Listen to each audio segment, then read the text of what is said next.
अस्सलाम वालेकुम दोस्तों, सऊदी अरब की फटाफट ताज़ा और बड़ी खबरों में आपका स्वागत है। मैं हूं साकिब मिर्ज़ा और आप देख रहे हैं गल्फ लाइफ हिंदी।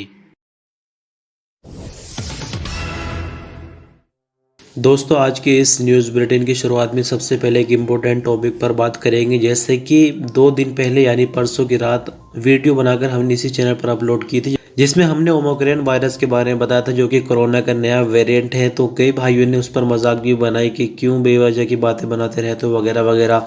लेकिन कल देखिएगा कि हमारी न्यूज़ पब्लिश करने के 2-3 घंटे बाद ही अपडेट निकल कर आती है कि सऊदी में ओमिक्रॉन का पहला केस जो है वो आ गया है। दरअसल आपको बता दें कि नॉर्थ अफ्रीका से एक सऊदी सिटीजन सऊदी अरब पहुंचा और वो पॉजिटिव था ओमिक्रॉन से। जैसे उसकी पुष्टि होती है फौरन उसको क्वारंटाइन कर दिया जाता है। सऊदी मिनिस्ट्री ऑफ हेल्थ के स्पोकमैन डॉक्टर मोहम्मद अल अली ने कहा कि नए वायरस ओमिक्रॉन से प्रभावित सऊदी शहरी से मिलने वालों की भी जांच की जा रही है।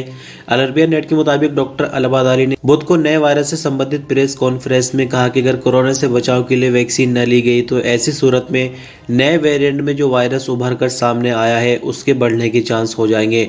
अल अली ने सबसे कहा कि सभी लोग वायरस से बचाव के लिए एसओपीज की पाबंदी करें। कोरोना को फैलने से रोकने के लिए हर जगह नोज मास्क पहनना जरूरी है। मिनिस्टर ऑफ हेल्थ के स्पोकमैन ने कहा कि जो लोग वैक्सीन की दूसरी डोज लगवा चुके हैं और उस पर 6 महीने बीत गए हैं तो उनको चाहिए कि जितनी जल्दी हो सके बूस्टर डोज भी लगवाए।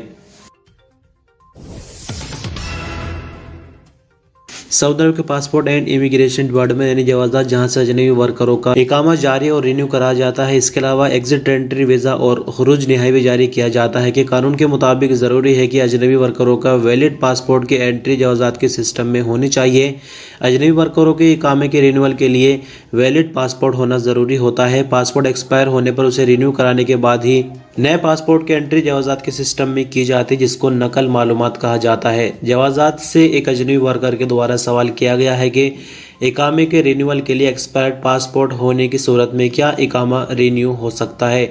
सवाल का जवाब देते हुए जवाजात का कहना था कि इकामे को रिन्यू कराने के लिए नए पासपोर्ट की एंट्री जवाजात के सिस्टम में होनी चाहिए। एक्सपायर पासपोर्ट होने की सूरत में इकामे को रिन्यू नहीं कराया जा सकता। जवाजात के कंप्यूटर में एक्सपायर पासपोर्ट होने की सूरत में इकामे की कार्रवाई अपने आप ही रुक जाएगी।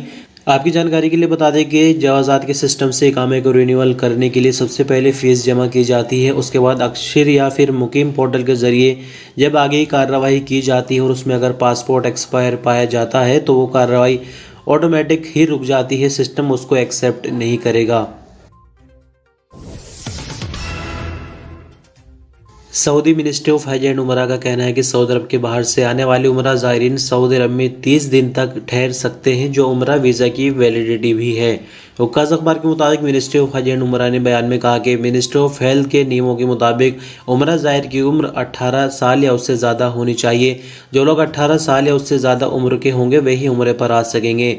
बयान में आगे कहा गया कि 18 साल से कम उम्र के लोगों को उम्रे पर आने की इजाज़त नहीं होगी। मिनिस्ट्री ऑफ हज एंड उमरा ने आगे कहा कि जिन देशों से उम्रा पर आने की इजाज़त दी गई है वहाँ से आने वाले उम्रा ज़ायरीन के लिए ज़रूरी होगा कि वो सऊदी अरब में रजिस्टर्ड वैक्सीनों में से वैक्सीन की दोनों डोज लगवाए।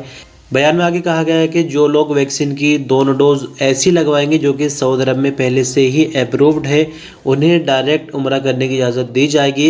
सऊदी अरब पहुँचने पर उन्हें होटल क्वारंटाइन नहीं किया जाएगा। सऊदी अरब में कोरोना के नए वेरिएंट ओमिक्रॉन का पहला केस रिकॉर्ड पर आने के बाद इस तरह का सवाल उठाया जा रहा है कि क्या सऊदी अरब में दोबारा फिर से लॉकडाउन लगेगा। मिनिस्टर ऑफ हेल्थ के स्पोकमैन ने इस हवाले से किए जाने वाले सवाल का जवाब दिया है। अल अखबार चैनल से बात करते हुए हेल्थ मिनिस्ट्री के स्पोकमैन ने कहा कि सऊदी अरब में लॉकडाउन लगाने का कोई भी चांस नहीं है। कोरोना के शुरुआती दिनों में लॉकडाउन लगाना हमारी मजबूरी बन गया था। वजह यह थी कि जो सोसाइटी थी वो कोरोना से पूरी तरह से अवेयर नहीं थी, साथ ही वैक्सीन उस टाइम नहीं आई थी। लेकिन अभी सब कुछ बदल गया है। स्पोकमैन ने आगे कहा कि अब सऊदी अरब में 22 मिलियन से ज़्यादा लोग कोरोना की वैक्सीन लगवा चुके हैं, जिसमें सऊदी शहरी और अजनबी दोनों शामिल हैं। इसी के साथ साथ सोसाइटी अवेयर है पहले से ज़्यादा, यानी कोरोना पहले नया नया था, लोग डरे हुए थे, लेकिन अभी सब लोग जानते हैं और जो एसओपीज़ हैं उनकी पूरी तरह से पाबंदी करेंगे। साथ ही आपको बता दें कि हेल्थ मिनिस्ट्री के स्पोकमैन के द्वारा कहा गया है कि बूस्टर डोज भी काफ़ी बड़ी तादाद में लोग लगवा चुके हैं। सऊदी अरब के ट्रैफिक विभाग ने जुर्माने की अदायगी के बाद जुर्माना गलत साबित होने पर रकम वापस के हवाले से तरीका जारी किया है। आज न्यूज़ वेबसाइट के मुताबिक एक सऊदी ने ट्विटर पर ट्रैफिक विभाग से सवाल किया था कि हद से ज़्यादा रफ्तार से गाड़ी चलाने पर जुर्माना किया गया था, जिसे मैंने अदा कर दिया, लेकिन मुझे यकीन था कि हद से ज़्यादा रफ्तार से मैंने गाड़ी नहीं चलाई और मेरा जुर्माना ठीक नहीं था। सऊदी ने आगे कहा कि इस हवाले से मैंने शिकायत दर्ज कराई, जिसे कबूल कर लिया गया। अब सवाल यह है कि जुर्माने के लिए जो रकम अदा की गई है वो किस तरह से वापस ली जाएगी। ट्रैफिक अथॉरिटी ने इस सवाल का जवाब देते हुए कहा कि जब ट्रैफिक अथॉरिटी शिकायत को कबूल कर लेती है यानी गलती मान ली जाती है, तो ऐसे में जो जुर्माने की रकम है वो उसी अकाउंट में वापस कर दी जाती है जिससे वो अदा की गई हो। सऊदी अरब के न्योम शहर का तो आपने नाम सुना ही होगा। ये अपने आप में एक अजीब शहर है और ख़ास भी है। दरअसल आपको बता दें कि सऊदी अरब के नए शहर न्योम में ड्रोन जैसी हवाई टैक्सियाँ जल्द ही नज़र आएंगी। अरब न्यूज़ के मुताबिक जर्मनी की कंपनी वोलोकॉप्टर के साथ एक कॉन्ट्रैक्ट पर साइन किए गए हैं। कॉन्ट्रैक्ट के मुताबिक न्योम शहर के अंदर दुनिया की पहली एयर ट्रांसपोर्टेशन यानी हवाई टैक्सियाँ वोलोकॉप्टर कंपनी की बदौलत देखी जा सकेंगी। जर्मनी की वोलोकॉप्टर कंपनी ने अपनी वेबसाइट में कहा कि न्योम ने 15 वोलोकॉप्टर ड्रोन एयरक्राफ्ट का ऑर्डर दिया है, लेकिन आने वाले 2-3 सालों में इसकी तादाद को और ज़्यादा बढ़ाया जा सकता है। अब बात करते हैं कि ये एयर टैक्सी किस तरह से काम आएगी। दरअसल आपको बता दें कि इसमें पैसेंजर्स को बिठाने की ज़्यादा गुंजाइश तो नहीं है, सिर्फ 2 लोग ही इसमें बैठ सकते हैं, लेकिन सामान वगैरह इसके अंदर लोड किया जा सकता है। यानी इमरजेंसी की अगर कोई सिचुएशन हो तो इससे काफ़ी ज़्यादा फ़ायदा उठाया जा सकता है। इसके अलावा नॉर्मल तरीके से भी इसको यूज़ किया जा सकता है। मतलब ये कि ये बिल्कुल हेलीकॉप्टर जैसी नहीं है, हेलीकॉप्टर की जैसे देखने में तो है, लेकिन ये ड्रोन टाइप है, यानी इसके अंदर सामान भर के इसको बाय रिमोट भी उड़ाया जा सकता है। सऊदी अरब में बीते रात आई कोविड की रिपोर्ट के मुताबिक नए मामले 34 रिकॉर्ड पर आए, नई रिकवरी 26, एक नई मौत की खबर है। टोटल एक्टिव केसेस में से क्रिटिकल मामले 39 जो कि हालत नाजुक की वजह से आईसीयू में है। वैक्सीन की डोज की बात करें तो इस रिपोर्ट तक 4,74,23,130 कुल डोज लगाई जा चुकी है। तो 34 नए केस रिकॉर्ड पर आने के बाद कुल मामले 5,49,786 हो जाते हैं। 26 नई रिकवरी के बाद 5,38,939 कुल रिकवरी, एक नई मौत को 8,837 कुल मरने वालों की तादाद है।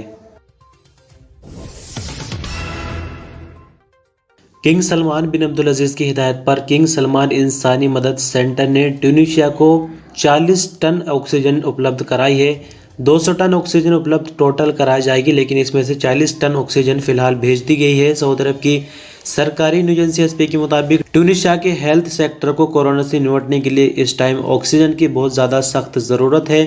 ट्यूनीशिया के हेल्थ मिनिस्टर अली मराद, ट्यूनीशिया में सऊदी एम्बेसडर डॉक्टर अब्दुल अजीज अल सकर और इसके अलावा ट्यूनीशिया के संबंधित अधिकारियों को ऑक्सीजन की खेप हवाले की गई। सऊदी अरब के स्कूलों और मदरसों में सर्दी की छुट्टी शुरू होने के बाद हज़ारों की तादाद में लोग मस्जिद नबी की ज़ियारत के लिए मदीना मुनव्वरा पहुंच रहे हैं। सऊदी अरब की सरकारी एजेंसी एसपी के मुताबिक बच्चे अपने माँ बाप के साथ मस्जिद नबी की ज़ियारत के अलावा मदीना मुनव्वरा के बाकी जगहों पर भी घूम रहे हैं। सुबह से रात तक इस तरह के मंजर नज़र आते हैं और जो लोगों की तादाद है वो पहले दिनों के मुकाबले मदीना मुनव्वरा शहर में काफ़ी ज़्यादा बढ़ गई है। सऊदी प्रेस एजेंसी के मुताबिक ज़ायरीन मदीना मुनव्वरा के बाज़ारों, खासकर मस्जिद नबी के चारों तरफ जो बाज़ार है वहाँ से जमकर शॉपिंग कर रहे हैं। खजूरें, जाय नमाज़ें, तस्बीह है, मदीना मुनव्वरा का पुदीना, गुलाब और वहाँ पर मौजूद और भी कई चीज़ों में लोग दिलचस्पी दिखा रहे हैं। और अंत में बात करेंगे मौसम को लेकर। सऊदी मौसम विभाग का कहना है कि दिसंबर के दौरान सऊदी भर में टेम्परेचर 1 डिग्री सेंटीग्रेड से ज़्यादा बढ़ेगा। बयान में कहा गया है कि इस बात की पूरी उम्मीद है कि नॉर्दर्न बॉर्डर रीजन, तबूक, हाइल रीजनों और ईस्टर्न रीजन जबकि रियाज रीजन के कुछ जगहों पर दिसंबर में बारिश पिछले साल के मुकाबले में ज़्यादा होगी। मौसम विभाग का आगे कहना है कि सऊदी अरब के दूसरे इलाकों में भी बारिश रूटीन के मुताबिक होगी, लेकिन जाज़ान पूरे सऊदी अरब में एक ऐसा इलाका है जहां इस महीने बारिश पिछले साल के हिसाब से भी कम होगी। तो इस तरह से दोस्तों ये आज के इस न्यूज़ बुलेटिन की आखिरी खबर थी। बहुत शुक्रिया वीडियो पर अंत तक बने रहने के लिए। अपना ख्याल रखिएगा। अल्लाह हाफिज़।